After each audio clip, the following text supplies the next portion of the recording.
are here in, what, like 60-degree weather here in Florida, which is enough for us Floridians to get our coats out.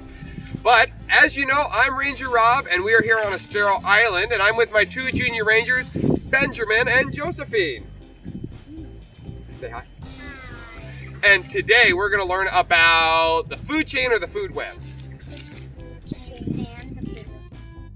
Every little bit of energy on the planet Earth starts with the sun. From the energy in your body to the energy in the plants.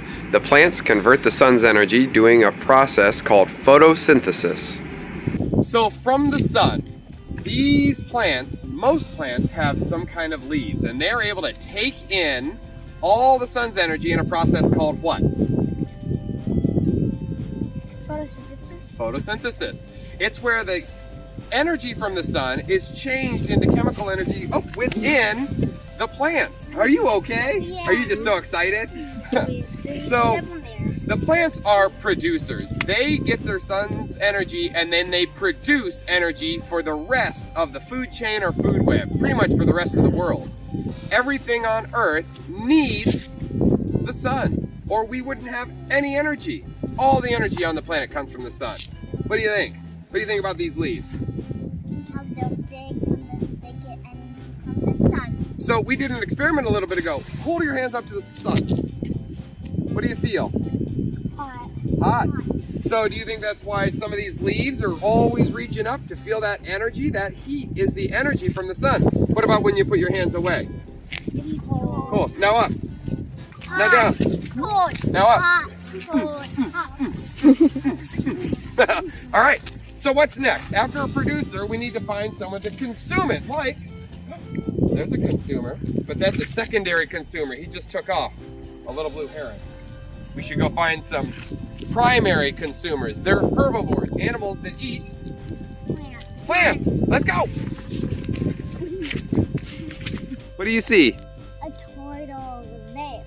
Tortoise. Tortoises eat plants and flowers sometimes. Because tortoises are herbivores, they are considered primary consumers. Behind me there's a snowy egret. It's looking for fish. Egrets and other wading birds are secondary consumers, eating other primary consumers. A snowy egret is a secondary consumer. These are oysters, and they're primary consumers. What do? They clean the water. This is going away, I think. What do starfish eat? They're decomposers. Decomposers? They help decompose. They also help eat things. Here, pick up that shell right there. That one. Nope, that one right beside you. There's a big fig snail in there. Some animals, such as sea stars, can fill two roles. Not only do they help decompose dying matter, they are also able to eat and can be predators or consumers. Right. Oh, look, there's a predator. That's part of the food chain happening now. So how cool. While we were talking, an osprey, which is a bird of prey, or a raptor, it's a bird of prey that uses its claws to hunt, landed with his breakfast. That's a little male there. And he is eating a fish on top of that pole.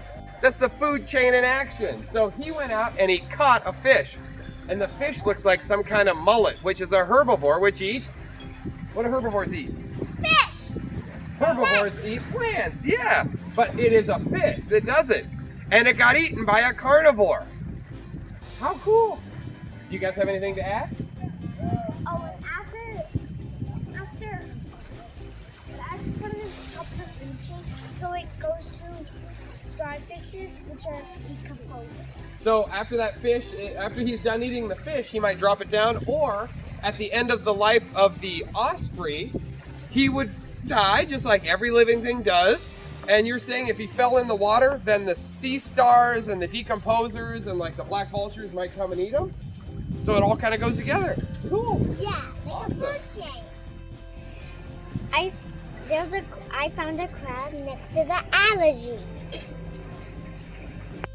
After the sun releases its energy for the producers, the plants, and then the consumers, the herbivores and carnivores, the decomposers are able to step in, like this small crab and the black vultures that we have here in Florida. So we have found a lot of different creatures. So it goes from the sun to a producer, which is a plant, to a primary consumer, which is the things that eat the plants, like our tortoises. And then sometimes the primary consumers, like the fish that we saw, they get eaten by birds or osprey and things like that. Those are secondary consumers, which some of those are at the top of the food chain. Nobody eats them. So then when nobody eats them when they're alive, what happens? The decomposers move in? Yeah. Yeah. What are some decomposers? Fire ants, dragons. No. Not dragonflies like to eat bugs. When they're babies, the dragonflies might eat dead fish and things like that. What's the kind of bird we saw that's a decomposer? Black vultures. Black vultures. And sometimes even the sea stars. They like to eat dead things. Yeah. Do you guys have anything we want to add before we say goodbye? No. Should we stare off into the distance like we're in contemplation? No. No. Okay. All right. Thank you guys for watching. Please like and subscribe, and we'll see you next time. Bye.